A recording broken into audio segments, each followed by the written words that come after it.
Le diabète gestationnel, le diabète durant la grossesse. Le diabète gestationnel, aussi appelé diabète de grossesse, touche 3 à 20% des femmes enceintes.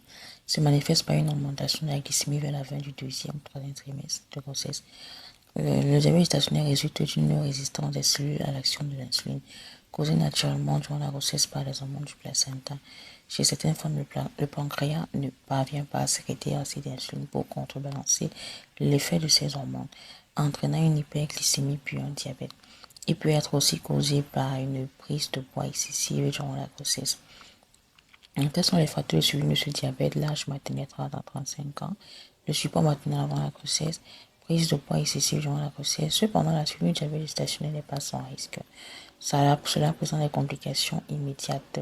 Le risque de développer une hyperglycémie dans le second trimestre de grossesse, cela peut entraîner une macrosomie fœtale pour un bébé supérieur à 4 kg.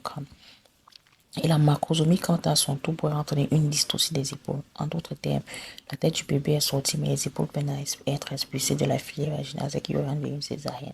L'élévation du plexus brachial lors de l'expulsion fœtale, une asphyxie au moment de l'expulsion, des fractures lors de l'expulsion.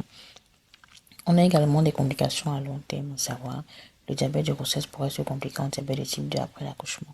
Toutefois, dans la majorité des cas, il disparaît après l'accouchement. Nous savons que la grossesse est une période durant laquelle toute femme enceinte est la cible de tout type d'envie alimentaire, mais il est nécessaire de contrôler toutes ces envies, ou encore au mieux de se faire un rééquilibrage alimentaire.